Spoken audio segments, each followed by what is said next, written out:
Buenas tardes, gobernador. Mi nombre es Fernando Brown y soy estudiante en la escuela de Budín. Hace 2 años que estudio en la escuela y ¿cuándo decidió ser un político? When did you decide that you were going to become a politician? No querías que te contestara en español. You know, the young people, languages, that is so important. Language, Spanish, your native language, your culture. Stick to learning that. You know, English is the most important. Don't forget that. The classics, language, art in the schools. That will make you stronger, by the way, in math and science. You know, for the young people that are, I don't know, whatever your age may be, that you're getting pressure that you haven't decided what you want to do.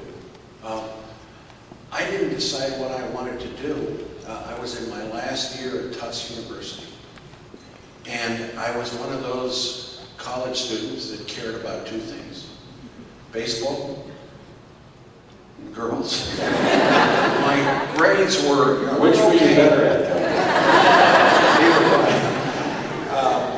It wasn't until my, thinking about graduate school and running, interestingly, I ran for president of my fraternity. You know, fraternities are not very popular now, but I did, and I won. I liked the fact that I won.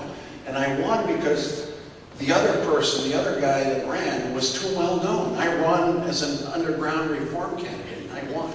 And I liked the power of being able to change things, even in a fraternity. And then I heard Hubert Humphrey speak. He was a great orator. He talked about Africa and public service, just in a speech like this. Not even talking to his constituents. And I got inspired. That's what made me decide to go into politics. That speech and my own slow progression to finding out what I wanted to do. So stick with it. What do you want to be? Get us at Biomedical engineer. All right, good for you. Give him a nice hand. Good afternoon, Governor Richardson. I'm a student at Bodine High School. I was wondering, earlier in your speech you discussed alternate uses for energy. So I was wondering what your views on how such an automotive company such as GM would produce the electric car and then go out of their way to basically take it off the market and destroy it. Well, you give them incentives. You know, I think there's the plug-in hybrid, the electric vehicle has enormous potential. You have more technology in batteries and producing batteries for fuel-efficient engines. You know, we have the technology for you to keep your SUV, but we need a fuel-efficient engine for that SUV. And it's not just hybrid cars and flex-fuel vehicles and ethanol-based fuel, liquid fuels. It's the development of an entire competitive industry that's going to create green jobs. But you know, anybody that thinks that you're going to just get people together, get Ford and the government to get you sometimes have to say, hey, Ford, you got to do this because it's national security. It means 50 miles per gallon by the year 2020, not this 30, 28, 31. They passed this bill in Congress. They said, oh, this is terrific. No, you gotta push it, but we have the technology to do it. You're not laying off thousands of people. Toyota is doing it. You know, Europe and Japan, they're at reducing greenhouse gas emissions by 20% by those years. Why can't we? Why can't America? The cradle of technology. It's a lack of political will.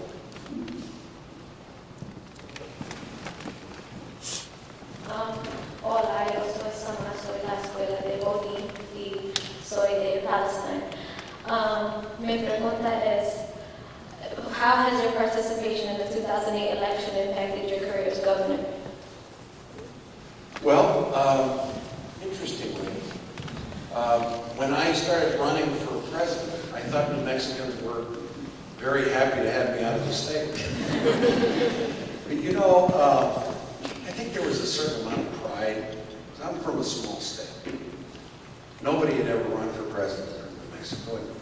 And when I ran for re-election, and I was just re-elected, I was honest with my decision. I said, look, I may take a another race after this, so factor that in your vote. And I got a good vote. You know, lately, since I got out of the race, I've been focusing on a lot of state issues that for a year I was out, and I wasn't dealing with, like education, like healthcare. But our state is doing well.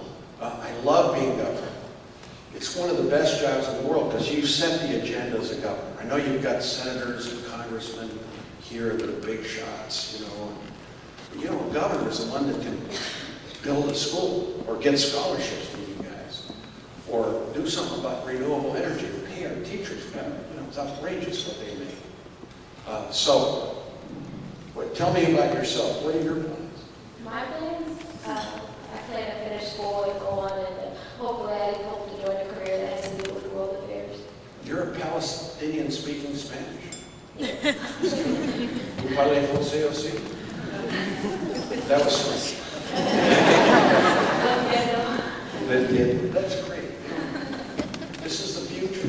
Look at these kids, they're the future. Their ethnicity, their hopes. You know, I think we need to leave them